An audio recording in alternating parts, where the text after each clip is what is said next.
Gaza. With more than 1.7 million people living there, this tiny strip of land is one of the most densely populated areas in the world and one of the worst places to live. It's been called the world's largest open-air prison. Here's why.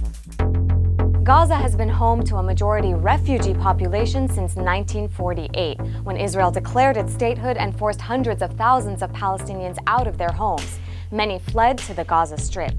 For decades, Israel has controlled Gaza by air, land, and sea, regulating what goes in and what goes out. When the Palestinian party Hamas won parliamentary elections in 2006, Israel intensified its siege and collective punishment of the Palestinian people living there. That's because Israel considers Hamas a terrorist organization, even though to some Palestinians, it's a legitimate resistance movement. Israel's blockade of Gaza has been condemned by the UN as a violation of international law. It's cut off Palestinians from the rest of the world and made life in Gaza pretty unbearable. 80% of the population is dependent on aid. It's no surprise then that more than 50% of households lack enough food for their families. Water is also a huge problem, with more than 90% of Gaza's water unsafe for drinking. Water treatment plants need spare parts and fuel, both rare resources to operate. Medicine and doctors are also in short supply, and only those with immediately life-threatening conditions are allowed to travel out of Gaza for healthcare, if they're lucky. It doesn't help that Egypt also keeps a very tight border with Gaza, heavily limiting who comes in and out. Infrastructure has also suffered. Basic items like cement, gravel, and steel are largely banned from entering Gaza. That's because Israel says they could be used to make weapons. So basically, Gaza can't build enough to keep up with its growing population.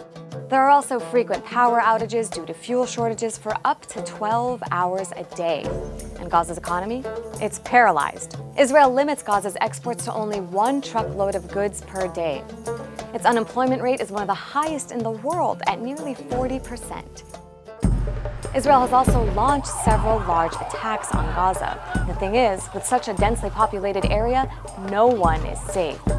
Israel says these operations are in response to the indiscriminate firing of rockets by armed Palestinian groups in Gaza.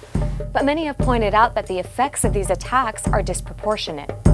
The worst bombardment came during Israel's 3-week-long offensive that began in December 2008 called Operation Cast Lead. More than 1,400 Palestinians were killed and thousands more were wounded. Much of Gaza's infrastructure was destroyed. Then, in November 2012, an 8-day operation killed 133 people. One airstrike alone took out 12 people in one family, including 5 children. And the Israeli bombardments continue to this day. That's a glimpse of life in Gaza. And for a generation of young Palestinians who've never been able to leave, it's all they know. So the next time you see Gaza in the headlines, don't forget what you just heard.